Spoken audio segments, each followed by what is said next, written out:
Hey guys, Dave from Nerdarchy, for nerds, by nerds, hang out with this nerd. Nerdarchy Ted. And today we bring you, I don't know, is it Hooked on Adventure or Terrible Terrain? You decide.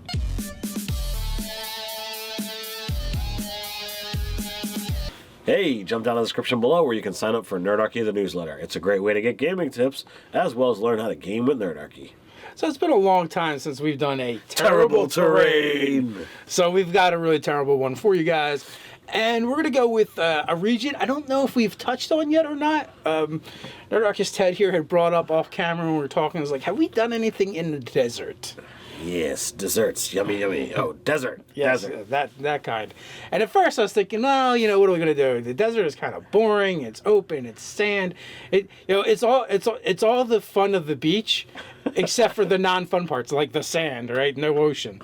So I was like, sand. It's everywhere. Get used to it. Yeah, it's in your shorts. So we're like, what can we do with this? And I was like, well, maybe an oasis.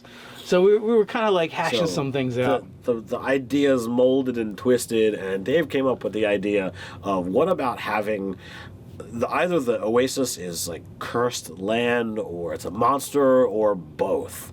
So we kind of mold this around and work the idea that you have the oasis, but instead of it being, oh look, it's a nice rich supply of water, it's actually a sleeping potion or sleeping liquid that's poison.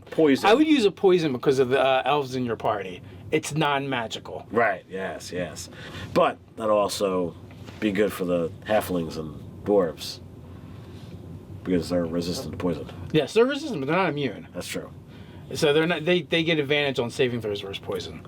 So the whole idea is now, depending upon how you want to run it into your game, we figured the easiest way to do it is, all right, you set your camp. They've been drinking this water because they've been without water as a resource for however long you need it to be, and while they're bedding down, this is when the encounter happens, and you can have them make saves, or you could just have the effect happen and do with a minor railroad, and they're pulled down through the sand into the actual creature itself. So the idea is like the oasis has some, you have some palm trees. Yeah, some big rocks. You have grass. They settle down in the soft grass to make camp. It's the perfect location. Well, while they're sleeping, the grass kind of like grows over them, and it just pulls them into the earth, which beneath it will be either a chamber. It could even be a dungeon-like structure, depending on how big you want this to be. And the first thing that they encounter, or the majority of what they're going to encounter, are incorporeal creatures. So the idea is this place is infested with like this psychic energy. And, it could be the echoes of previous victims. It could be the creature itself. It could be the curse. It could be any number of things that you want it to be. It could emanate magic, or it could be purely psionic and, wouldn't even show up with a detect magic spell. Right. And the great part, you can do here, as Dave says, you could have it be a full-fledged dungeon that they can wander around and explore that literally manifested out of nowhere, and they've got the ability to have a dungeon and loot from random NPCs or previous adventuring parties. So hey, yeah, great. Or it could be just a 3-room chamber or a single-room chamber where they fight these things and try to get out. And once they do manage to fight their way out of said creature, like they make their way to the surface, and then the creature has the ability to just like, all right, it pulls in on itself and it tunnels and goes to another random location in the desert. Right. It just basically as they're making their escape, they just see it implode upon itself, and as far as they know, it's gone. But it could be a curse that resurfaces. They could later research it and find there's stories about this thing in the desert. Or it could be a monster. It could be a curse. It could be any number of things. It could be whatever you need it to be in your game. I would look at shadows, specters, ghosts, wraiths, anything that is incorporeal for your, those psychic emanations we were talking about within it. You could also do any kind of like construct would work as well. Would work really good. You could have the things be legitimate undead. They could be the souls of those who have been trapped or lured into this thing, or it could very well just be, as Dave says, psychic emanations, and they're not necromantic in any way, shape, or form. They're just there. They're intangible, and they have the ability to affect the party. And you can use the stats that are there, and have fun with it. The great part is this opens up to many different things. You could have an NPC that's been trapped down there.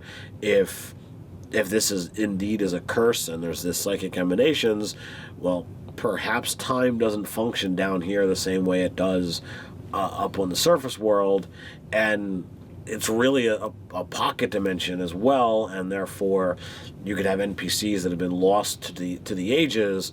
The players have the ability to rescue them, or maybe they attempt to rescue them, but by coming out, it actually forces them into the proper time stream, and they die. So you could really muck with players' heads when they just decompose right in front of you.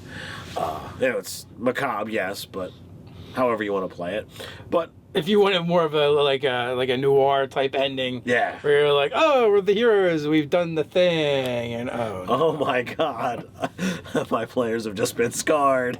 Yeah, it would also be it's also kind of a good encounter where, all right, this could be the adventure for the evening. This could be one encounter of the adventure for the evening.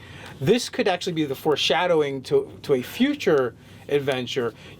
What if this place is actually like a temple to some evil desert god, and that resurfaces, and it's his way of claiming his own, and you kind of mess with it or free people, and you start this anonymity between this deity and the party.